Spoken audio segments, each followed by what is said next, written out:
Adventure in Pipeman on W4CY Radio.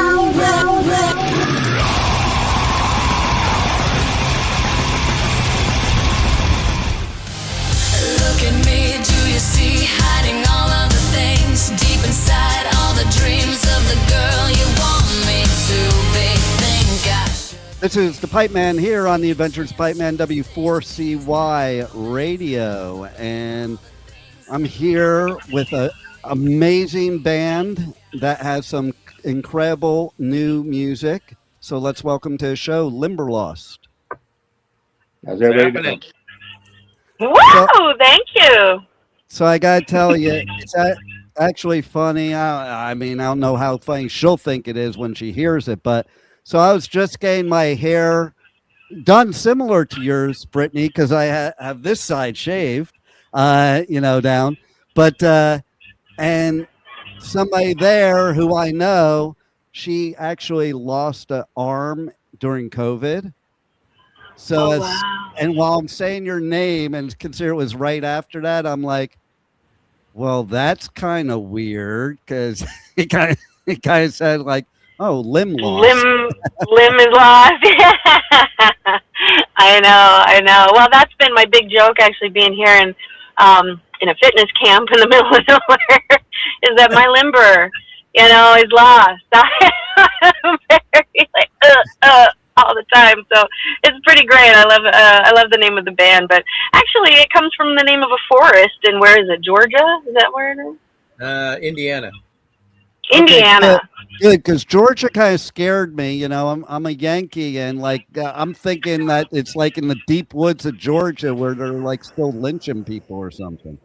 Well, no. Very, very possible. Our original guitar player, who was the guy that I started the band with, his grandparent, or he's from Georgia, and his grandmother used to call the woods out behind their house where they'd send him to get a switch to get his ass beat with.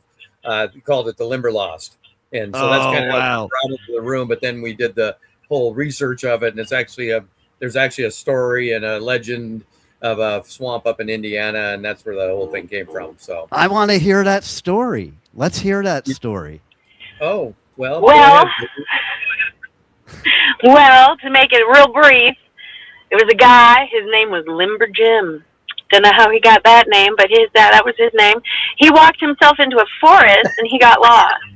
And he was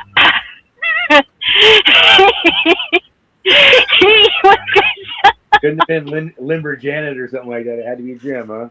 Limber Jim, that's right. Limber Jim. And he walked himself into a forest and he got lost. And he was to the point of thinking this would be the end for him.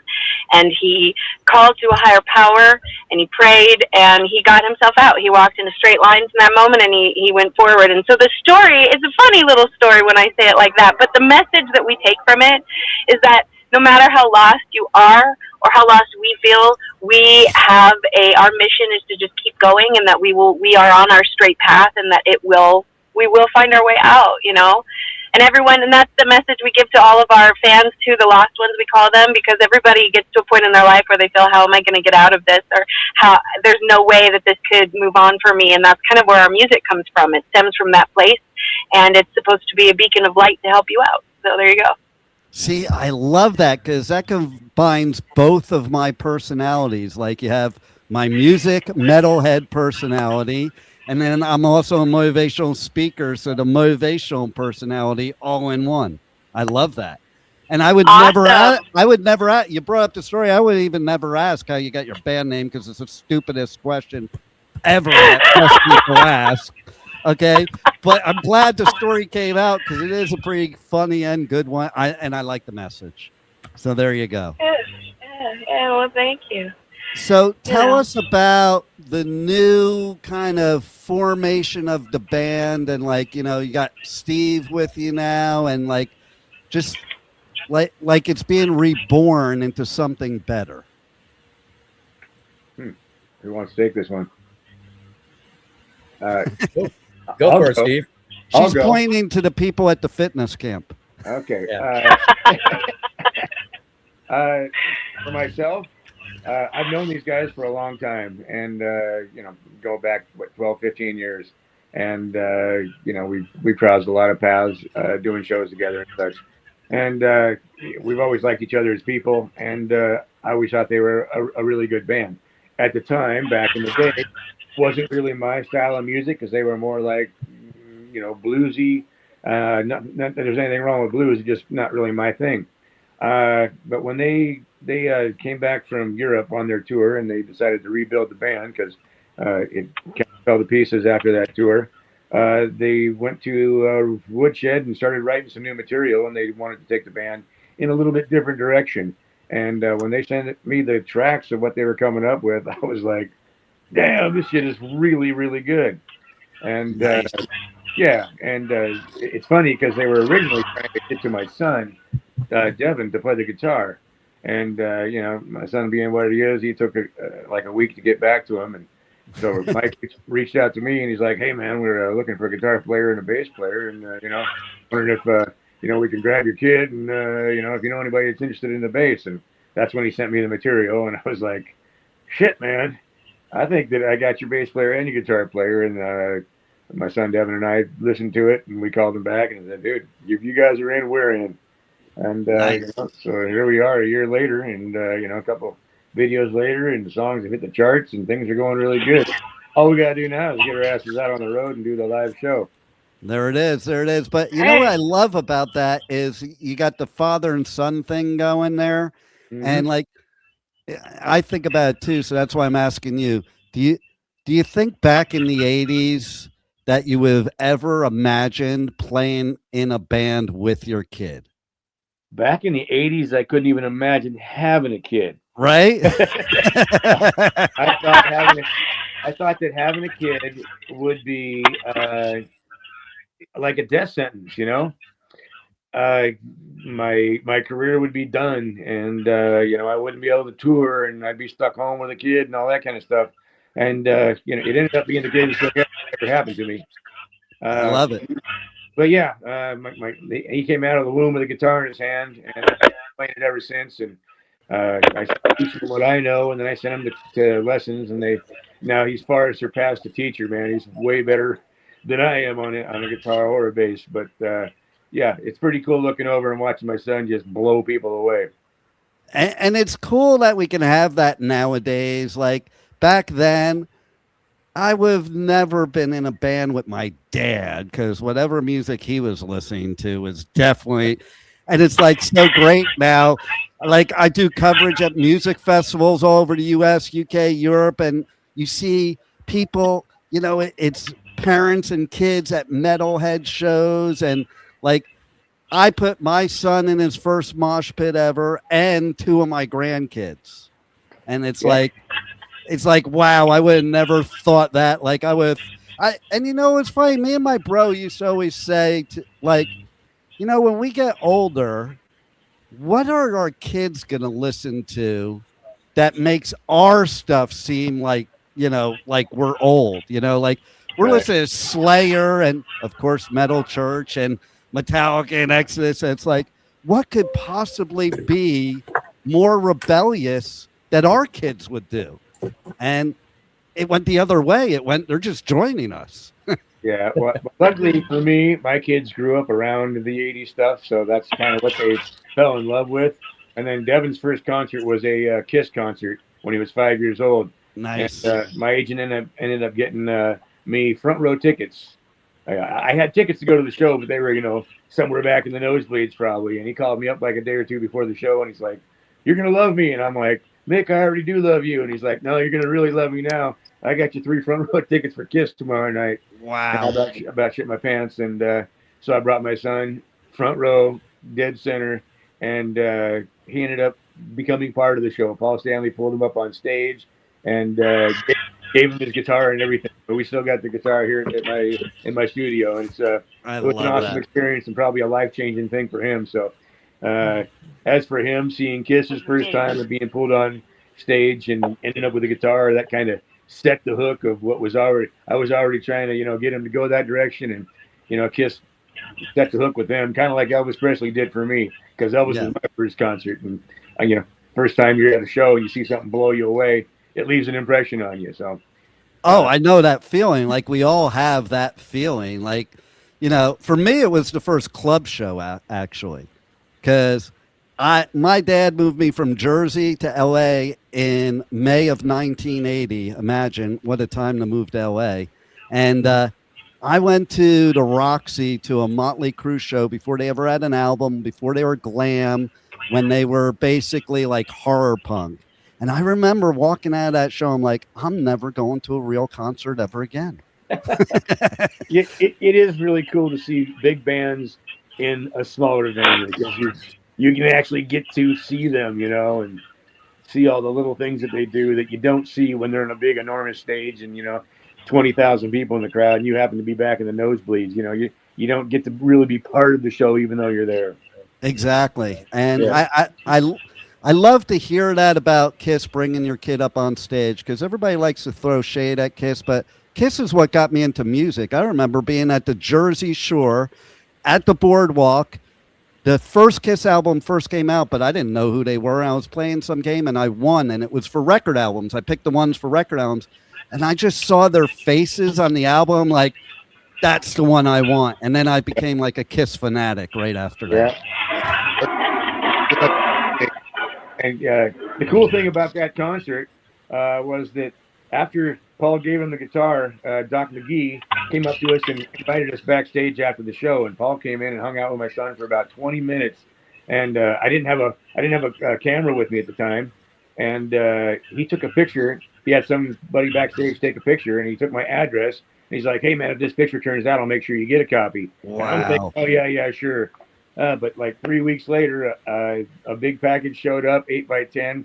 Hey Devin, it was great to see you. Keep rocking with your dad, Paul Stanley, and signed, wrote a letter and signed all the pictures and everything. And he followed through, and that really blew me away because it was like I've been a Kiss fan since I was my son's age at that time, and it just kind of like renewed my sense of, I made the right choice. This was a bitchin' band. They actually followed through and did something like this for a fan.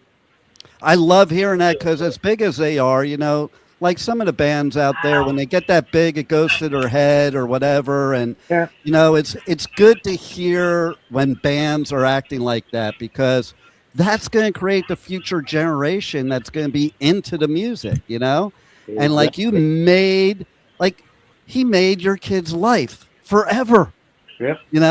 I had that experience with a couple of my grandchildren. Like one of my grandchildren, his favorite band was, and he was like, I don't know, 9, was Five Finger Death Punch. Mm-hmm. So I used to bring him to festivals with me, and I brought him, and he actually got interviewed by Ivan because I had an interview with Ivan. Ivan, while I'm setting up, is interviewing him. Ivan brought him up on stage, and then we went up side stage for Tremonti, and Mark and his other guitarists were sitting there coming over to him and playing guitar to him with their back to the crowd, and like you never forget crap like that, Yeah. Did Ivan beat anybody up while you were with him? Say that again. Did Ivan beat anybody up while you were with him? No. He was sober. Yeah. I seen him come back out backstage. I was hanging out in their bus, and he came back out stage, and some guy that was wearing his shirt said something that he didn't like. He's like, "Give me that fucking shirt. You ain't worthy of wearing that shirt." He like ripped the shirt right off the guy's. Oh my God! Those were the drunk days, though, right? Yeah, and he goes, "Don't move." He runs on the bus, and he went and grabbed like $50, and he threw it to the guy to get his money back for the shirt. Wow. Yeah. Poor kid walked off without a shirt. Yeah, he was a hot mess during those days for sure. Oh man. Yeah, so like this is what it's all about right here, and like that's why it's cool that I think your son's in the band too. And how do you guys feel about having a father and son in the band? Oh, I love it. I think it's amazing. It's like Steve said, Steve and I go back probably 15 years, and what was really funny, Devin I don't know how old he was. He had to be probably 14 or something like that.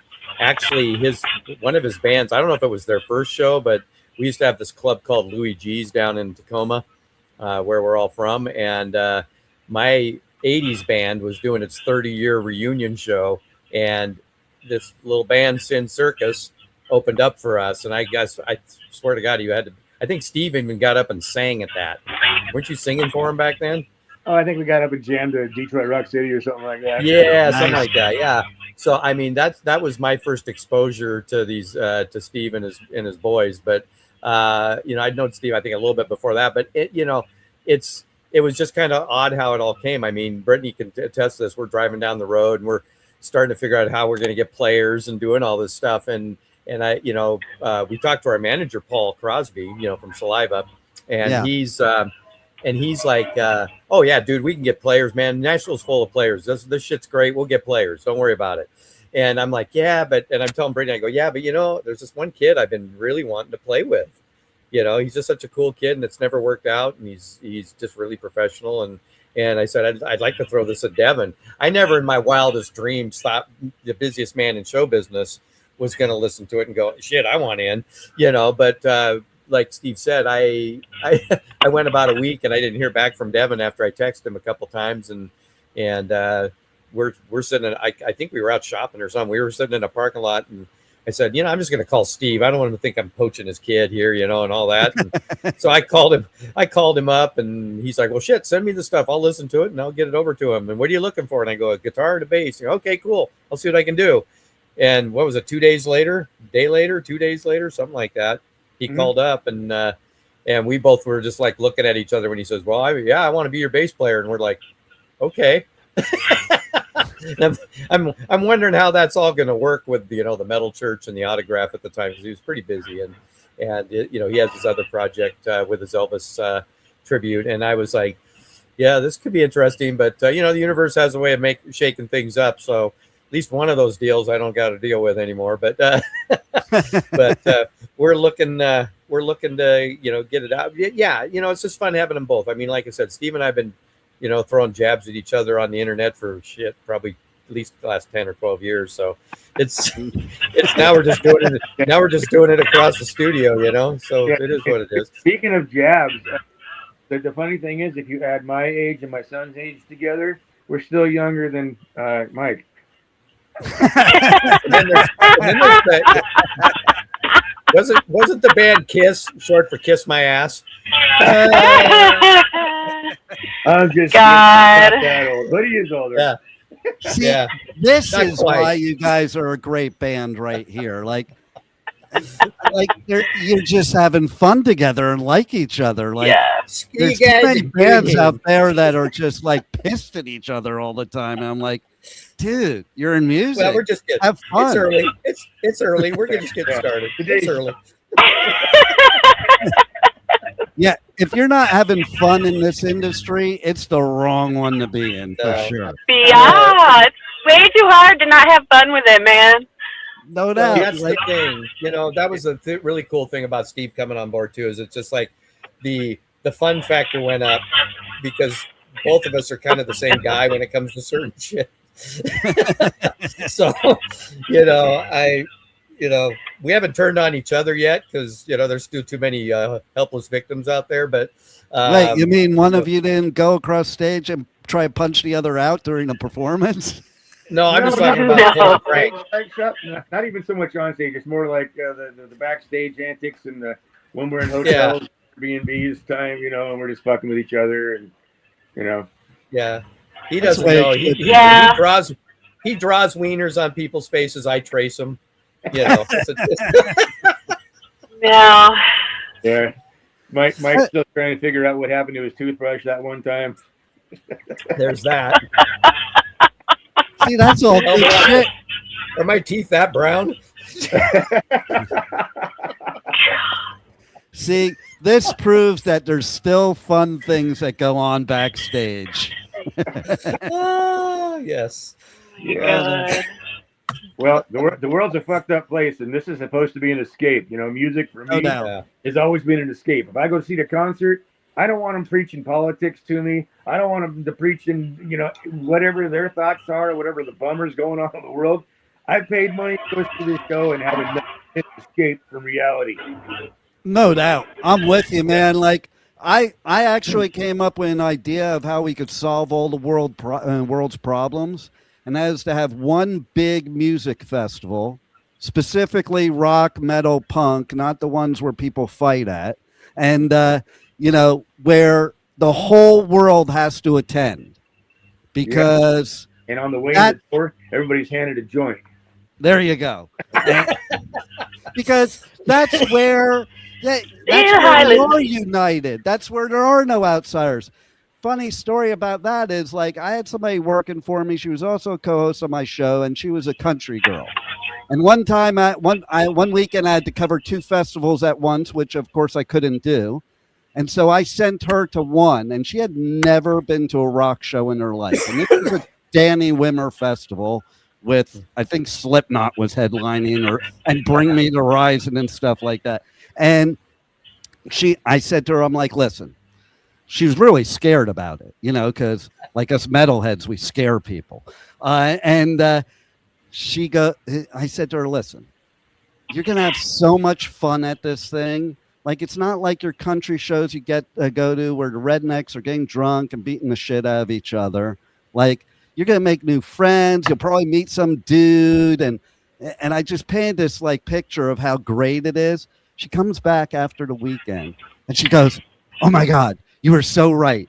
I made all these great new friends. I teabagged some guy and he's now my boyfriend. And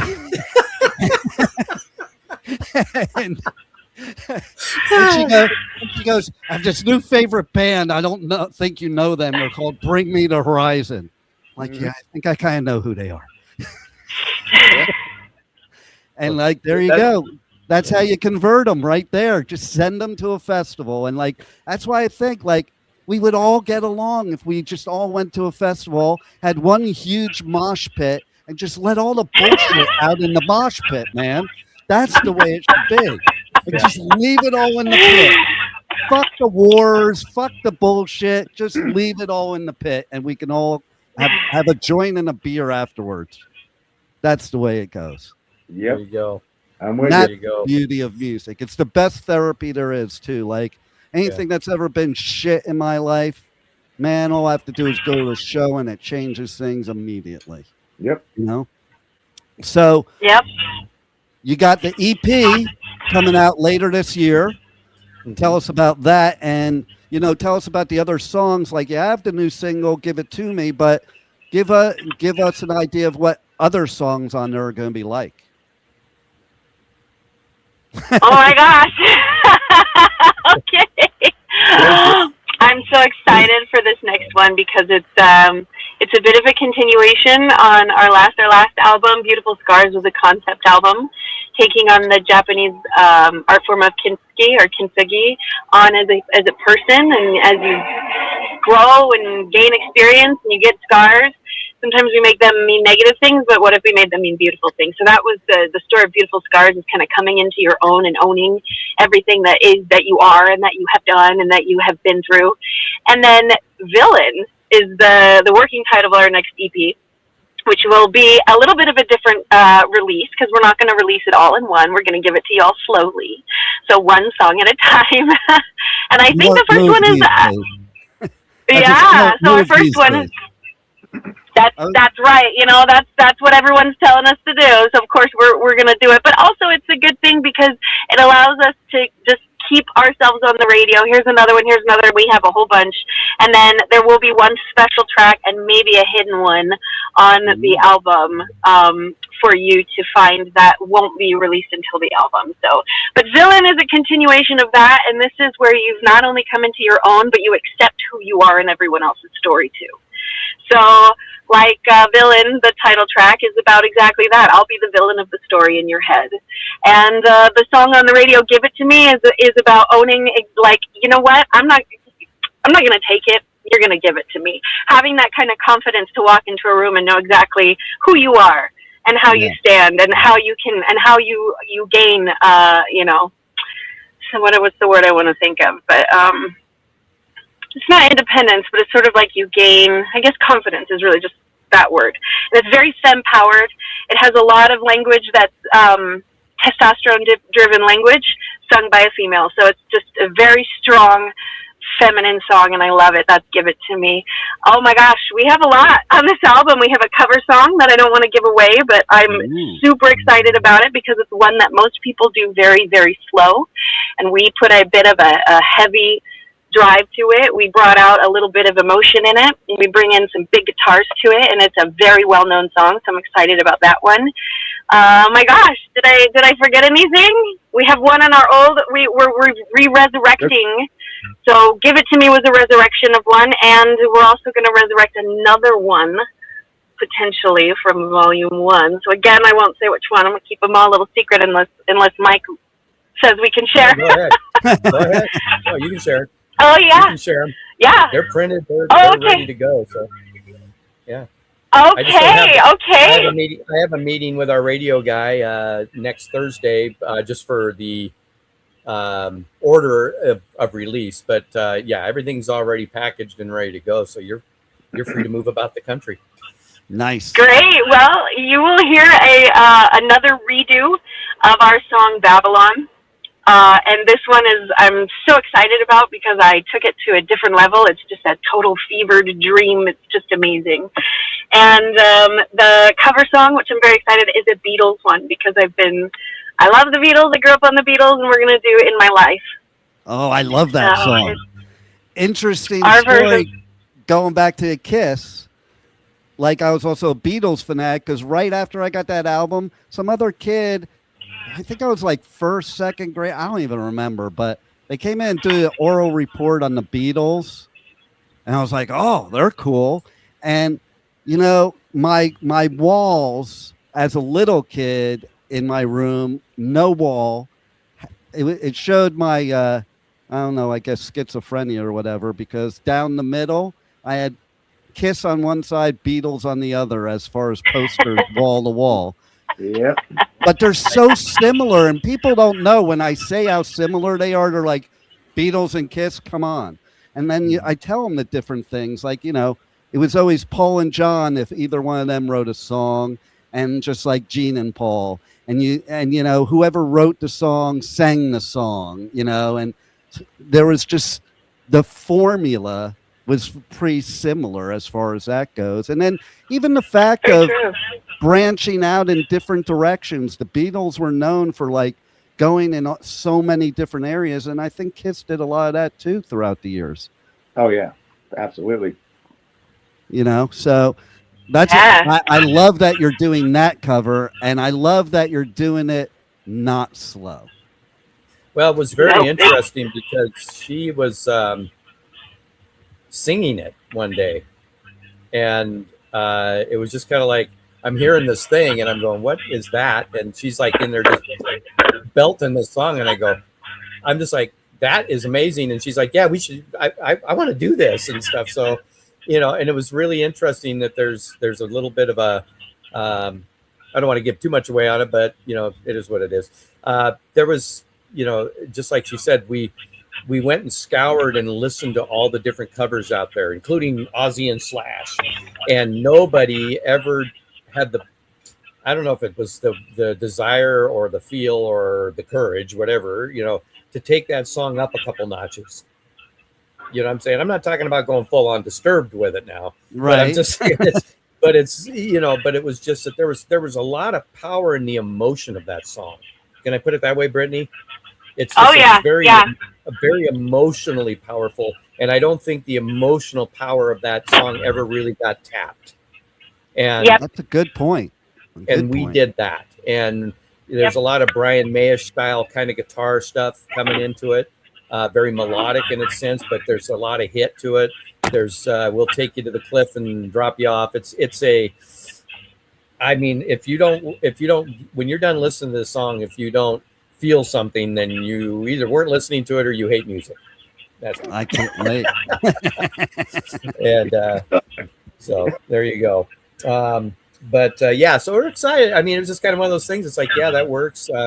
You know, the story of "Give It to Me," the song that we're talking about today, that song actually got released in 2023, but never got released in the United States.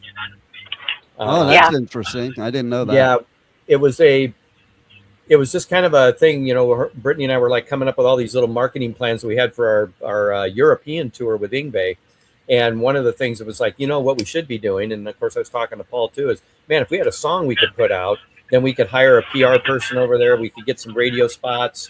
We could build up a little, gin up some, obviously Yngwie's going to sell out, but it'd be nice to have some Limberlost shirts in the crowd, right?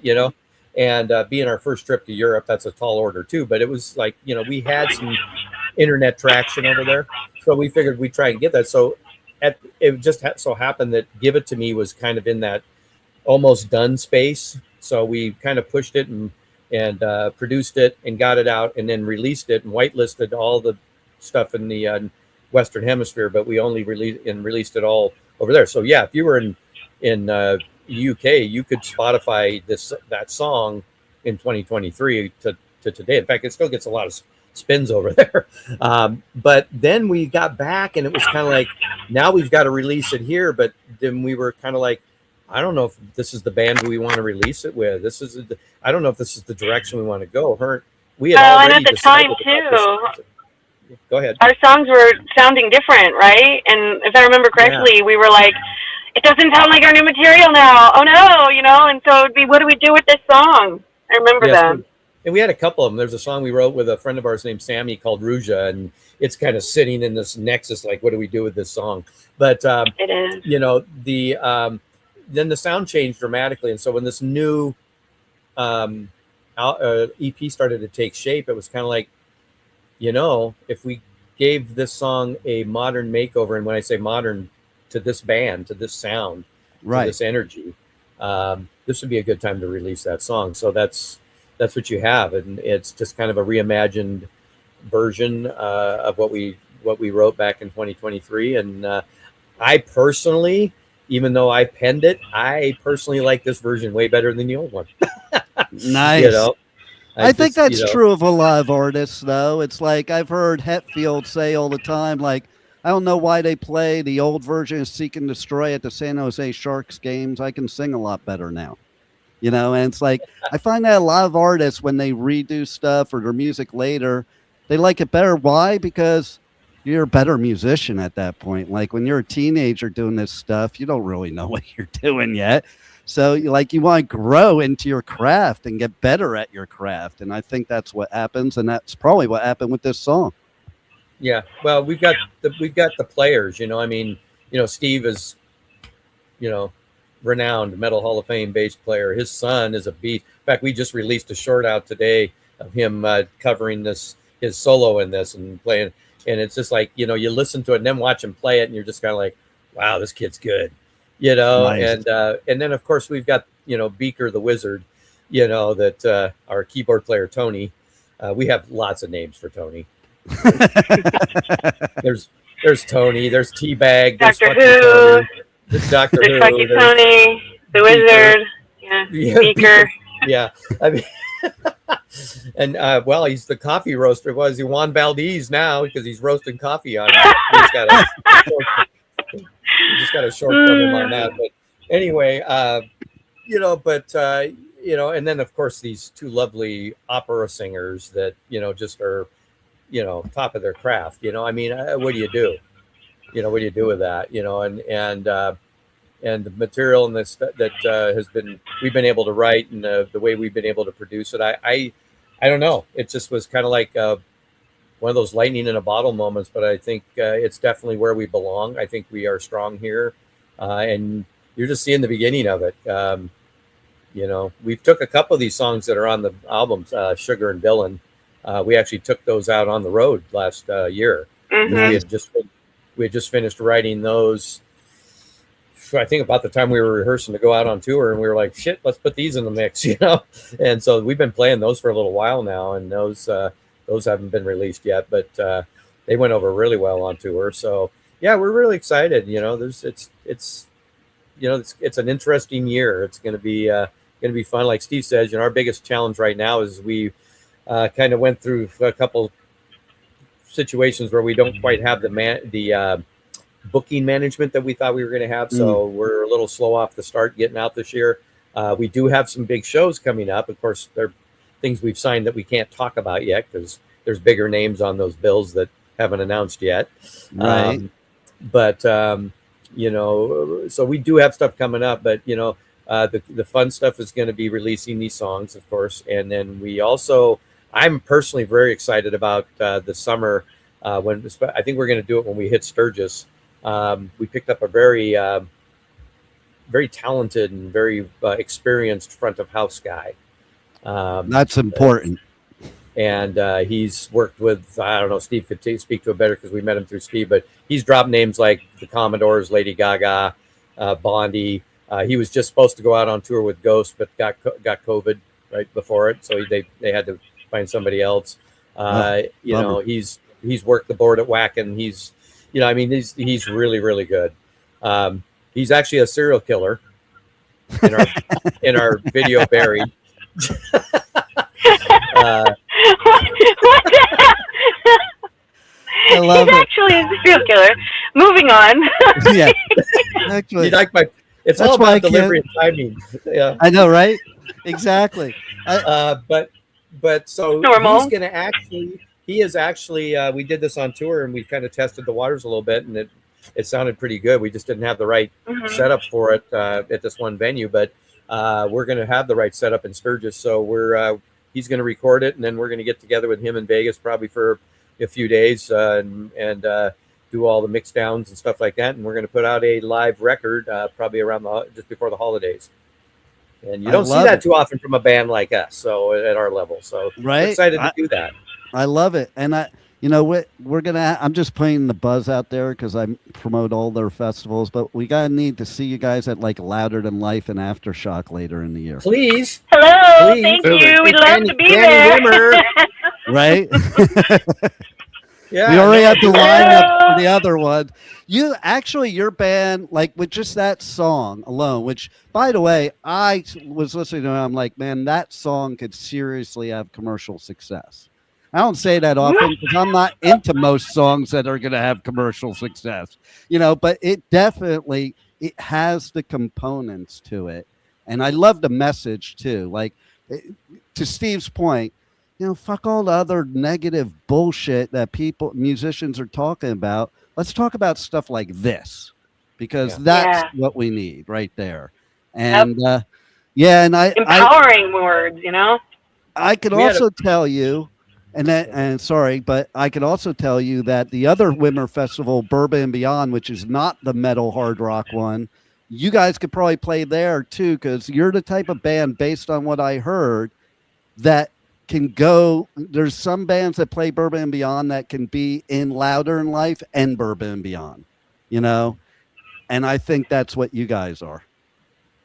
Well, appreciate that. Yeah, if you have any tricks for us to line up into those areas, I'm all ears because those are actually big goals of ours to get to find our way. That's one of the reasons we're pushing so hard on radio too. And you know, I think we're actually the song might even be going. I was talking to Paul. It looks like we might even be getting, you know, and again, nothing's guaranteed, but we might be getting pushed into possibly a test drive on Octane with this one. Nice. You know, at least an opportunity, you know, at least put it on the table, you know. But then again, like you said, we can go, you know, we can go softer too, you know. It's how do I want to say it?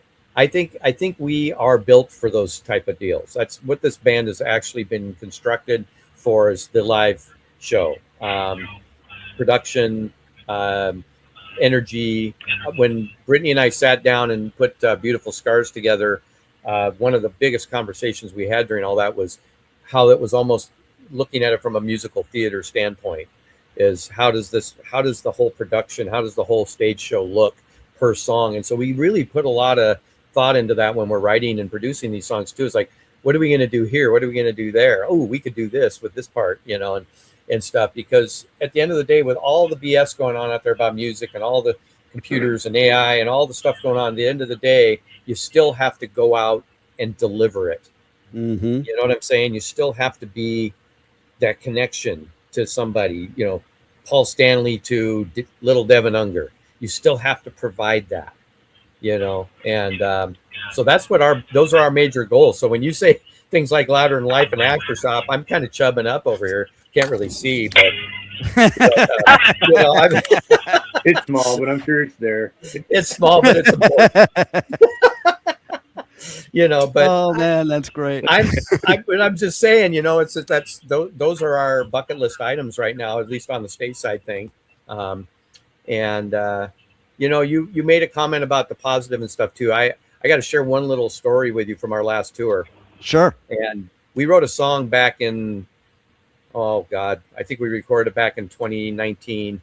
We had a very famous producer come to town and named Timothy Eaton, and he took this song on, and there's a whole story how that happened. But and he produced this song, and we did a video, and it's a very long song. It's not a radio song. It's like a 6.5 minute song, but it's just so impactful. It's got so much message to it. And we were out on tour, and we just finished our show in Atlanta, and we were driving our RV, and the boys were in the hotel. But we hit this little the day of, hey, let's stay here, RV park in Mobile, Alabama.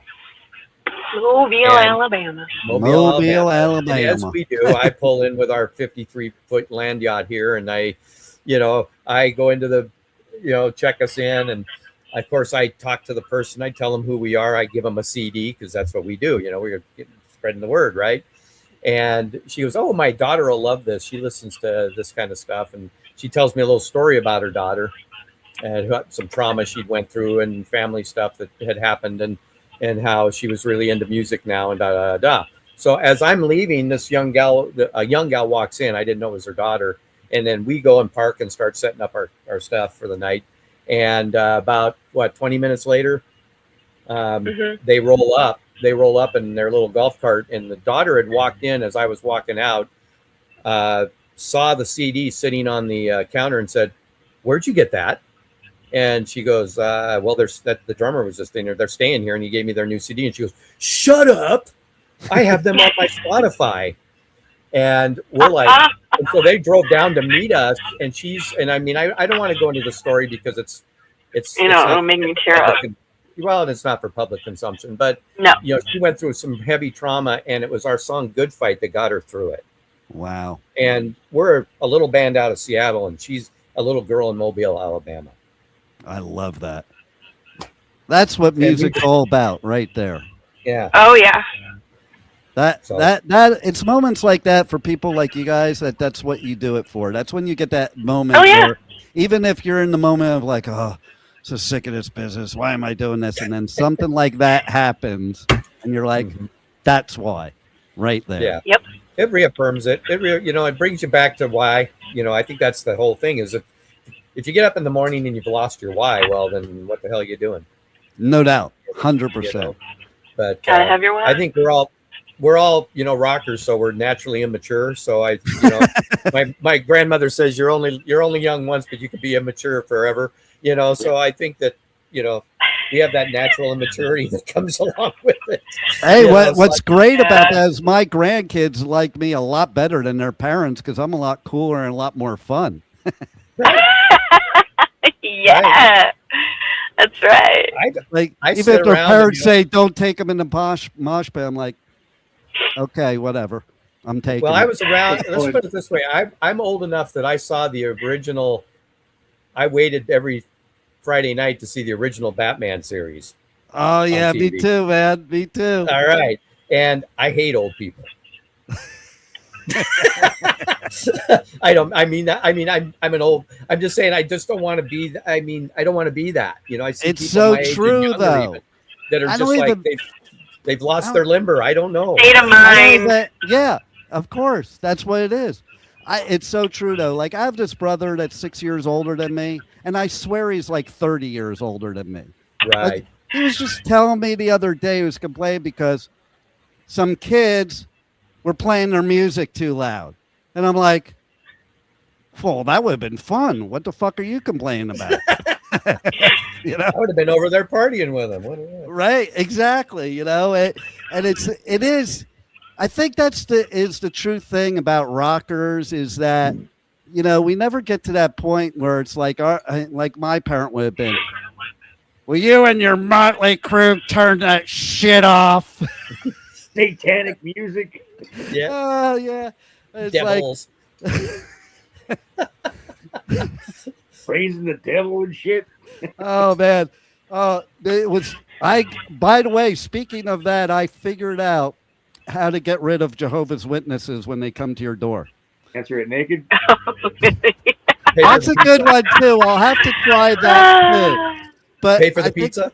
I think it was like I was like 16 years old, and I had Slayer playing through my guitar amplifier when they knocked on the door, and I had an Ozzy Diary of a Madman shirt on, and they started their thing, and I just looked at them very dead serious. I'm like, yeah, I'm a devil worshiper. Can't you tell? They freaking ran, man. They believed me. They freaking ran. Yeah.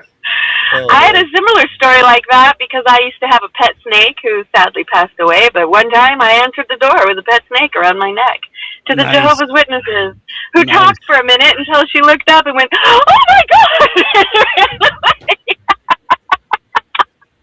So if you have it, just whip out the snake. I think in any way that you can take that, just whip out You have to the snake. rephrase that. Hey, Brittany. You have to rephrase that. If Don't you're a encourage Steve. female, whip out the snake. Okay. No. I think that in general, that's probably the message we all shared there was kind of whip out the snake. I need you to send me that sound clip. I have a reel in mind now. Oh yeah, God. I think I am going to go into this interview and distribute that part as a reel. Well, Put it on repeat. Whip out the snake. Put it on like repeat. Oh my God. Whip out the snake. Whip out the snake. Oh boy. The next EP that we'll have is inspired by Don't the be a Pipeman. Jehovah's Witness. Whip out the snake.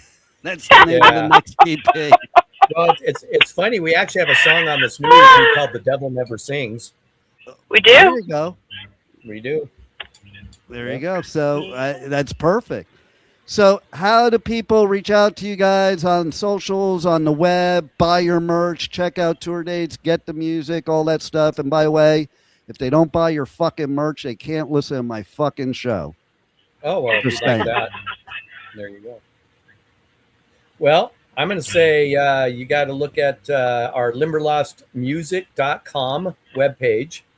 Not to you be can get confused with Limberlust, by the way. Don't go to Limberlust, that page. or as Yeah, we don't were go once that Get page. we were once called Lumberlust, because the guy All said you his people that- music gave him wood. Get wood, yeah. Yeah. So go on. Spotted Owl fixed that. But anyway, yes, limberlostmusic.com is our website. And we are all over everything. Facebook. We are on Instagram, TikTok, YouTube. Just did our first couple of YouTube lives. So we've got a lot of stuff, a lot of independent artist kind of things going on over there. And plus all of our music and stuff. And of course, all the platforms, Spotify, Pandora, iTunes, all, anywhere we're professionally distributed. So it's everywhere.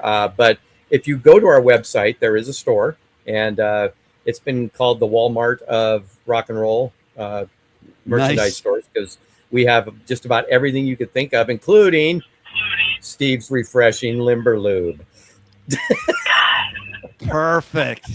But We do have a lot. We have a lot of stuff though. We have dog collars, yeah, luggage, and just anything you'd want on a Saturday night, I guess. yep, tennis shoes. You can get Limberlost tennis shoes. It's really cool. You can get tennis okay. shoes. Here's There's all what you kinds need of to fun do. stuff. Here's what you You need get to an do. you can get an I alien- actually Go ahead. alien what? Alien G-string, but no, I don't know. Do we have an alien Stop. G-string? No, Yeah. here's what No. you gotta do. Here's what you gotta do. I have a pair of Bad Flower Heelys. You gotta do Heelys. Heelys. Oh, fucking Huh. piece with wheels. Yeah. Oh my God! Those little Since you brought up the sneakers, you know. Tennis you can even get shoe wheels. you can buy my drumsticks. Nice. Yeah. Yeah. We even have instruments, actually. We've got a lot. We have, like, all kinds of fun stuff. It's definitely worth a look. But you can find us on all the social media platforms. We're, limberlostmusic.com. You could just Google Limberlost Music, Shopify. We're on that. Like, just all the things. There isn't a place you won't find us. How about this? Do you have a limber? A limber kazoo. Yes. I couldn't limber even zoo? say it. Yeah, I got a Limberlost Limber kazoo. Oh my gosh! It's from a band that I interviewed at, I think, Bloodstock, and I can't remember which band, and it was a death metal or metalcore band, so I can't read what the band is either. Right. That damn But root like, Don't have a kazoo. We do have an air freshener that can go in your car, though, and it's our logo, and it smells like coconut. See, that's so funny you should say that, because I like that, because I was driving down the road just literally 2 days ago, and I saw somebody with those old school, look like pine tree air fresheners. I'm like, man, why are people still buying generic ones like that? Like, you're going to hang that in your window? Like, that looks stupid. Get something cool. So like we have like a park ranger. Right? That would be a good one.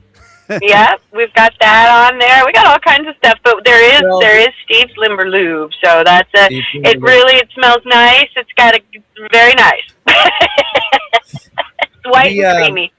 But in all seriousness, though, we also have all of our music downloadable and straight there on our website. So we, as much as we love all the distribution platforms, and you can get our music everywhere, but if you buy it from us directly, we don't have to share. So it really helps us as independents. If you're going to download our music, download our singles, download, albums, we have all the digital downloads available. We also have some physical copies, depending on how new it is. But all of that is on there also. So we're kind of a self-enclosed one-stop shop. We also have a VIP section on our website if somebody wants to support us that way. It's $35 a year, something like that, and then you get all the, you get all the outtakes, all the cut ups, all the, who got the wedgie on tour, all that kind of stuff. That's all in that little corner there. So we call that our VIP section. Plus, you get a chance to get things a little bit before they come out. So all on our website. So we're becoming our own little country. Do you have any 8 tracks? 8 tracks? No. I have 8 tracks, but I don't have any Limberlost 8 tracks. How do we make we've never gone down the road of making those. Yeah. It's hard enough just to make records, which we do have. We do have a way to buy a record, but they're making cassettes now again too. Yeah. Bring back the 8-track. Like, I miss my Blizzard of Oz 8-track where I had to put the matchbook underneath and it shifted from track 2 to track 3 in the middle of Mr. Crowley, and it fades especially out. When you went over the speed bumps. When you go over speed bumps, it would change automatically. Yeah, I wore out 2 my Sharonas, and my. Of course, the problem with 8-tracks, the reason I had so many is I was one of those dumbasses that did the Columbia House. I did too, man. I still owe them probably like $10 million, like, because I did my credit's interested. That's been the only black mark on my credit history is those guys. Here's a bit of intel about me. I found out like later in life, my father owned one of those companies, like Columbia House, before I was born. Like, damn, I could have had a lot of good shit, man. Yeah. Oh man, I think when I was a teenager, like, it was great. I didn't have money, so I just gave my penny and like once a week, and I got all my music. Yeah. Oh man. Dude, so 2 or 3, and then 2 or 3. Say that again. Say it again. I said, what, it was like getting CDs or 10 sets for $1 or for a penny, and then you had to buy like 2 or 3 over the next 12 months, right? Yeah, and they would keep sending them to you. They would keep sending them to you, and I just kept them like I was underage. Like, sure, bill me.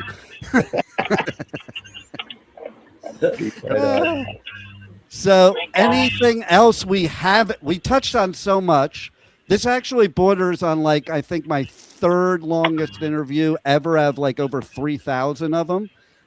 Yay. Awesome. Got a bronze That medal. says something about you guys though, seriously, because like, We talk a lot. it's just good. There was no dead air. I'm not bored. Like there's some bands, like sometimes you're bored. Hate to say it, but there's like my worst ever. The dude is one of the best guitarists ever, wears makeup, and it starts with D, but I won't say who it is, but everybody knows who it is, even without me saying. And like, you know, it's like some you're like, just like artists. Some I'm like, oh, I can't wait till this interview's over. And this one was just a lot of fun. And that's the way it should Good. be. Interviews should be fun. Yeah. You know, Yeah. I always say that to the other press people at the festival, especially the ones I see that like they're boring me and I feel like I'm sitting there doing another interview and I want to slit my throat hearing nerves behind me. And I'll just walk up to them. First of all, the ones that have scripts, I just take them and I'm like, get rid of this shit. No metalhead wants to interview with you with your script. Okay. I'm like, Yeah. just chill out and just, they're normal people. Just have a conversation. They'll tell you everything that you need for the interview. You don't like, it takes a life of its own that way. That's where you get the stories, you know, Right. not with, how'd you get your band name? Even though it started out somehow there. I don't know how that fucking happened. Yeah. I wasn't gonna say anything. But it was unscripted. It was unscripted. There So. It was unscripted. You know, we were I always give a mulligan, Dean. So, Give a mullet? What? No. a mulligan. I do It's a have- golf thing. I do have two great stories having to do with that that I'll tell quickly. One of them, like one of my best friends is Dan Spitz, and he always used to say to me, you know, I wish they would just ask us when we were on tour what skin conditioner we use, because I'm so sick of every fucking other question they're asking us 10 million times, you know? And then, right? And then, so I was interviewing August Burns Red, and I used to say all the time, I'm not going to ask you dumb questions like how'd you get your band name, or if it's in Wikipedia, he goes, well, you're lucky then, because we fuck with everybody that asks us that question. See that girl next to you? She goes, and she was a friend of mine, and he goes, she asks us the question. We do it with a total straight face, and we make up a different story every time. But for her, we were like, yeah, me and my sister, we were teenagers. We got this dog. It was her dog. She named it August. We were partying out in the street. We thought we were all high and thought it would be funny to light August on fire and watch it run down the street. Ergo, August Burns Red. Terrible. And he Oh goes, my you should have God. seen the look of horror on her face. And we did not break character. Oh my God. Oh my God. I'm like, well, I have that'll ideas teach you. now. There you go. See, you can. Jesus. There's so much you could do with that. You should even bring Steve's lube to the interviews to do to fuck with him. That's You know right. what, we would, except somebody bought it at one of our shows. So we Yeah, just, we did. We Yeah, carried a one guy around bought because it. somebody had to have it. Well, see now It would be you in should get the story from them of how they use it, what happened, and turn that into a song. Oh, I'm sure that shit was gone that night. That and a box of Kleenex. oh gosh. Oh my Well, guys, goodness. it's been a pleasure. Your music is badass. Everybody better listen to it and buy merch, or they can just fuck off. And Oh, Hell yeah. but seriously, you guys are badass, and everybody's got to check you guys out. And thanks a lot for giving us such great music and entertainment. And you made my day. Like this is the most fun I've had all day. And thanks for being on the Adventures of Pipeman. Thank you for all having me. right. Thanks for Thank having you us, for buddy. having us, my friend. Thank you for listening to the Adventures of Pipeman on W4CY Radio.